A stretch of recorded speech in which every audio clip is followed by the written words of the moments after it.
Comment j'ai vécu ces vacances d'été, les grandes vacances, les vacances tant redoutées par les parents des enfants, des petits-enfants et tout ça. Bah écoutez, je vais vous faire un petit récap de ces grandes vacances, vu que c'est terminé. Vous savez que j'ai actuellement 2 septembre, la rentrée c'était hier. Et ça y est, les enfants sont rentrés à l'école et les vacances sont terminées. Bon, je vais comparer un petit peu aux vacances de l'année dernière. Euh, Point météo déjà, bon, ça n'a rien à voir. L'année dernière, on avait eu du soleil au mois de juin. Et juillet, août, 2 mois de merde où il y a plu pendant 2 mois. Je m'en souviens parfaitement. On avait fait des sorties, on s'est tapé la flotte, on s'est tapé le mauvais temps. Franchement, c'était pas ouf du tout. C'était vraiment pas des super vacances et tout. Les enfants ont essayé de jouer un peu dehors l'année dernière. C'était pas trop ça parce qu'il pleuvait souvent et tout. Enfin bref, c'était pas ouf, des petits balades et tout. Et bah, ces vacances, totalement l'inverse, la canicule. 2 mois de soleil sans quasiment aucune pluie, vraiment. C'est ce que je disais à Laura hier. Tu te rends compte quand même que j'ai passé la tondeuse début juillet et je ne l'ai plus repassée de toutes les vacances. Là, l'herbe commence seulement à redevenir verte après avoir été brûlée. Et pendant 2 mois, je n'ai pas passé la tondeuse, alors que d'habitude, pendant les vacances, toutes les 2 semaines, tondeuse obligatoire et tout le reste, tu vois. Donc déjà, oui, c'est vrai qu'on a eu un plutôt bon temps. Les enfants ont pas mal joué dehors et tout ça. Alors quand je vlog pas tout ce qui se passe, bien évidemment. C'est pas, ça reflète pas la journée complète. Mais les enfants ont quand même bien profité de l'extérieur et tout ça. Même si à certains moments, ils préféraient rester à l'intérieur. On a la chance dans cette maison d'avoir un rez-de-chaussée qui est frais. Même avec les températures qu'on a eues, presque 40 degrés, on avait quand même 20-22 dans le salon, salle à manger et tout. Et ça, ça a pas de prix, quoi. Je veux dire, tu montais dans le bureau, t'avais 32, tu restais en rez-de-chaussée, t'avais 22. Donc vivre dans une grotte, ça a ses petits avantages, n'est-ce pas? Bref, les enfants ont pu profiter, jouer dehors. Les sorties que nous avons fait ont été aussi bénéfiques dans la mesure où il y a eu du soleil, il y a eu du beau temps et ça fait vraiment grave plaisir. Ensuite, au niveau cahier de vacances, donc l'année dernière, on avait été moins rigoureux sur les cahiers de vacances. Déjà, on n'avait pas les enfants tout le temps. Ils avaient une semaine sur deux ou 2 semaines, donc ça, c'était un peu moins pratique. Et pour le coup, bah là, on les a eu forcément tout le temps et on avait à disposition des cahiers de vacances pour chacun des enfants. Alors Chloé a terminé son cahier de vacances assez rapidement et Léo et Théo l'ont terminé là il y a quelques jours et Libby l'a terminé chez mes parents. Donc moi, j'aime pas les cahiers de vacances. J'aime pas ça. Bon, Malone était là aussi pour aider. Il a pas mal aidé les enfants et tout ça en les aidant pour les cahiers de vacances. Moi aussi, Laura aussi, mon père aussi. Il a pas mal aidé Libby quand quand elle était chez mes parents et tout ça. Donc c'est vrai qu'au niveau de l'apprentissage, au niveau de tout ça, on a quand même fait du travail. Même Chloé, voilà, essayer de lui apprendre les sons, les choses comme ça a bien fonctionné aussi. Histoire de pas retourner à l'école et de ne plus avoir aucun souvenir ou quoi que ce soit. Libby, plusieurs fois, elle a rouvert ses anciens cahiers pour pouvoir faire son cahier de vacances et tout. Donc ça permettait de se mettre un petit peu encore dans le bain, voilà, de pas perdre la main des devoirs et tout ça. Donc voilà. Ensuite, autre point au niveau, alors console, jeux vidéo et tout ça, parce que c'est ça qui est un peu le débat de nos jours au niveau de l'exposition des enfants devant les écrans et tout ça. On est resté sur les 2 heures de limite par jour au niveau console, au niveau machin et tout ça. Libby et Malone disposaient aussi d'une limite au niveau du téléphone. Et ces limites ont été relativement respectées, à part peut-être quelques fois où ils ont joué un petit peu plus, quand il faisait vraiment très très chaud, qu'on restait à la maison toute la journée, ils ont joué peut-être un peu plus, mais sinon, voilà, ils ont pas passé leurs vacances devant la console ou devant la télé, ils jouaient à des jeux dans la salle de jeu, ils jouaient à leurs jouets, enfin ça se voyait de toute façon dans mes vlogs, à quel point la fréquence de rangement de la salle de jeu était importante, parce que voilà, ils jouaient quand même pas mal, il y a eu pas mal de coloriage aussi, ils ont beaucoup colorié, beaucoup dessiné et tout. Et voilà, donc ils ont réussi à s'occuper sans problème et sans forcément passer toute la journée devant la console, les jeux vidéo et tout. Un petit peu de télé aussi, c'est très bien. Après, au niveau des repas, du rythme et tout ça, alors c'est vrai que pendant ces vacances, notamment depuis que Miguel Anto sont arrivés, on fait manger un petit peu les enfants avant, parce qu'avec Miguel Anto, on mange plus tard que les enfants. Et du coup, bah, c'est vrai que plusieurs fois, c'est arrivé que les enfants mangent... Alors moi, à midi, déjà, je mange pas.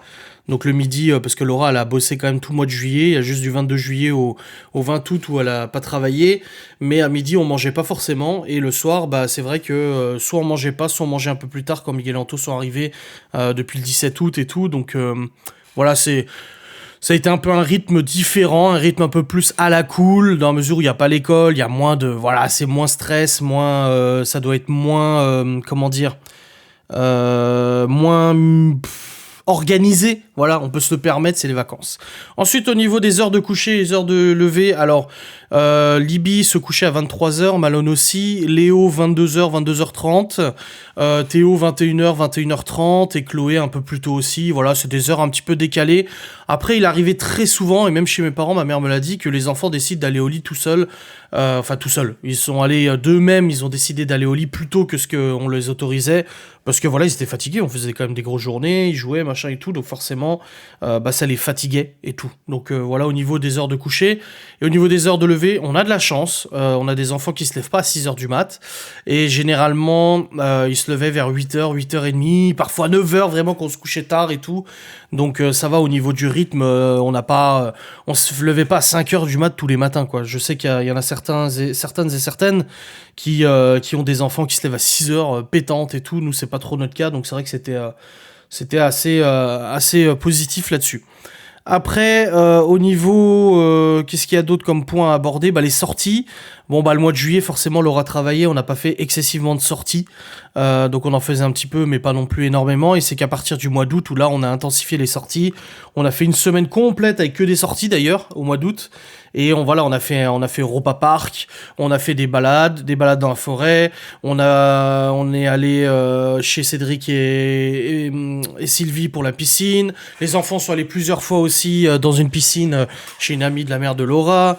On a fait des petites excursions, des choses comme ça. C'est vrai qu'on a eu des bonnes sorties, je trouve qu'on a fait voir aux enfants pas mal de bonnes choses, on a fait pas mal de trucs en famille, je trouvais ça très très sympa. Parfois des trucs même qui étaient pas forcément onéreux, hein, c'est ce que je vous ai dit, il y a des sorties, il y a des activités qui n'ont pas besoin de dépenser des 1000 et des 100 pour le faire, surtout dans les Vosges, on a pas mal de trucs vraiment sympas et c'était cool. Franchement, je trouve que là-dessus... voilà, on a fait des belles choses et tout. Après, il y aura toujours les moralisateurs. Ils sont pas allés là, ils sont partis en vacances avec eux, machin et tout ça. Nous, on est parti en lune de miel à Bordeaux. Et forcément, c'était notre truc à nous. Mais on sait que là, on s'est décidé, là, pour l'année prochaine, on a déjà commencé à prendre les renseignements avec le père de Laura, qui est portugais. On a décidé de partir au Portugal avec tous les enfants. Mais ça, je vous en parlerai dans une autre vidéo. Voilà, l'année prochaine pour les prochaines vacances d'été. Voilà. Après, au niveau du rythme et du fait d'avoir les enfants à la maison pour le travail, alors je m'étais avancé quand même beaucoup jusqu'à mi-juillet, fin juillet. J'étais pas mal avancé au niveau des facecam. Et du coup, ça a été parce que j'ai eu la chance que les enfants soient souvent chez mes parents ou chez les parents de Laura. C'est vrai qu'elle venait les chercher une fois par semaine quand ils étaient là. Ou sinon, il y avait 2 enfants qui étaient chez mes parents, ensuite 2 autres, et c'est plus facile à gérer. Et du coup, quand j'avais des tournages à faire, je me prenais 1 heure ou 2, je disais aux enfants, écoutez, je vais travailler.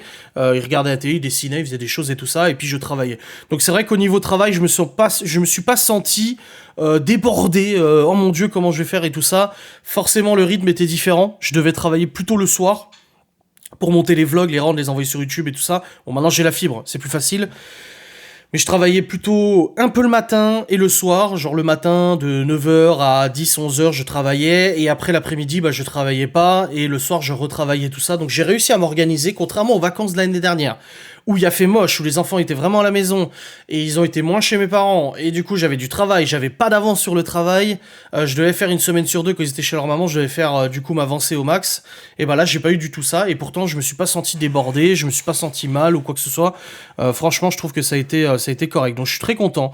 Les enfants garderont de bons souvenirs de ces vacances, chez leurs grands-parents, à droite à gauche, les sorties qu'on a fait. Voilà, on sait que ça leur a plu, et en ambiance générale, on a eu une très bonne ambiance, quoi. De toute façon, les enfants s'entendent bien, tous, les 5 s'entendent vraiment bien, et ça a donné des bonnes sorties, des bons délires, des bonnes choses comme ça. Oh putain, on se souviendra du délire en rentrant d'une fête à Saint-Dié le soir, Malone et Théo dans la voiture, ils étaient dans un délire. Ils criaient pas et tout, mais ils étaient dans un délire. C'est tellement con, je vous le raconterai même pas tellement le délire, il est débile. Mais ça, on s'en souviendra de ce délire de Théo et Malone. Oh là là là là.